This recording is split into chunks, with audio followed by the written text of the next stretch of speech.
Salut à toi cher humain et bienvenue sur Gaming News Planet. Aujourd'hui, 4 news. New World, Amazon repousse une nouvelle fois son MMO. Gamescom 2021, Geoff Keighley donne des nouvelles de la soirée d'ouverture. Sony, le point sur les ventes de PS5, PS4 et les abonnements PlayStation Plus. Et enfin, malgré la pénurie, Sony compte vendre 22,6 millions de PS5 d'ici mars 2022.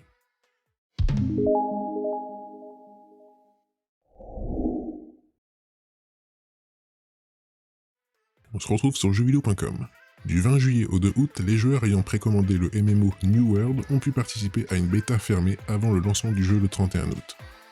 Comme d'habitude, les développeurs se servent de ces bêtas pour tester leurs mécaniques et leurs serveurs à grande échelle, pour ensuite effectuer des ajustements. Visiblement, les retours des joueurs ont été nombreux et contenaient assez d'éléments problématiques pour conduire à un nouveau report du titre. Attendu à la fin du mois, New World ne sortira finalement dans le monde entier que le 28 septembre prochain. Un mois de décalage qui devrait permettre de supprimer de nombreux bugs recensés et de poursuivre le polissage du titre. Un choix difficile mais réfléchi de la part d'Amazon, qui sait que le lancement du titre et les premières semaines suivant la sortie seront cruciales pour son avenir. Ils n'ont donc pas souhaité prendre de risques et ont décidé de s'accorder du temps supplémentaire. L'annonce a été faite sur le site officiel du jeu, mais également sur le compte Twitter.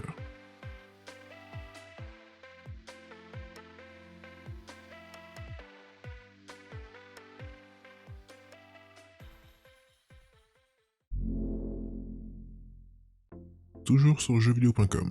Il y a encore quelques mois, l'organisation de la Gamescom était assez confiante quant au fait d'organiser un salon à la fois en ligne et sur place, comptant sur l'amélioration de la situation sanitaire. Finalement, les ambitions ont été revues à la baisse, et c'est un salon entièrement numérique qui se profile. Dans 3 semaines, jour pour jour, la Gamescom 2021 ouvrira ses portes virtuelles pour 2 journées pleines d'annonces, d'activités communautaires et d'interventions en ligne. Comme prévu, Geoff Keighley, producteur et animateur des Game Awards, s'occupera de la soirée de lancement. Intitulée Opening Night Live, la soirée a été confirmée le mercredi 25 août à 20h pétante chez nous. Cette cérémonie d'ouverture, où seront faites les principales annonces du salon, devrait durer 2 heures pleines, ce qui permet d'envisager un programme assez solide. L'annonce a été faite par Geoff Keighley lui-même par l'intermédiaire de son compte Twitter.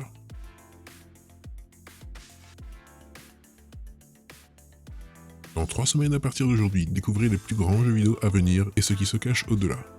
Initialement, la Gamescom 2021 devait durer du 25 au 29 août prochain, mais en l'absence d'espace physique, le salon ne sera ouvert que du 25 au 27 août.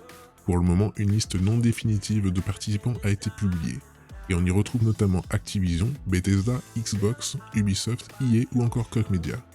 À l'heure actuelle, on ne sait pas si Nintendo, Sony, Warner Bros, Take-Two, Square Enix, Konami ou encore Capcom participeront à la fête. Cependant, 2K Games a récemment annoncé qu'une nouvelle licence serait annoncée ce mois-ci, et la Gamescom semble tout indiquer pour dévoiler quelque chose. On se retrouve sur GamerGN. Le constructeur japonais a déjà dévoilé un gros chiffre de vente de PS5, à mettre en parallèle avec les consoles distribuées. Comme la plupart des studios, Sony partage cette semaine son bilan financier trimestriel et fait le point sur la distribution de ses consoles. Le constructeur japonais avait annoncé il y a quelques jours seulement avoir vendu 10 millions de PS5, faisant d'elle la console PlayStation qui se vend le plus rapidement. Aujourd'hui donc, Sony annonce avoir distribué 10,1 millions de PS5 en date du 30 juin et 116,5 millions de PS4. Dans le courant du dernier trimestre, ce sont donc 2,3 millions de PS5 et 500 000 PS4 qui ont été envoyés aux revendeurs. Cela permet de voir la faible différence entre les consoles distribuées, 10,1 millions au 30 juin, et celles vendues, 10 millions au 18 juillet. Il faut dire que la PS5 ne reste pas longtemps dans les rayons des magasins. Sony dévoile par ailleurs qu'il compte 46,3 millions d'abonnés au PlayStation Plus et 104 millions d'utilisateurs actifs chaque mois sur le PlayStation Network.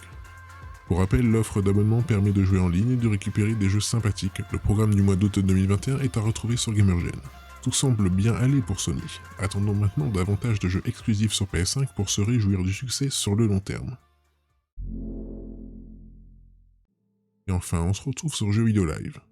Une accalmie au niveau de l'approvisionnement des semi-conducteurs, le constructeur confie en avoir sécurisé suffisamment pour parvenir à ses objectifs de vente. Il n'est pas dit que cela deviendra totalement aisé de mettre la main sur une PS5, surtout de la convoitée modèle avec lecteur Blu-ray 4K.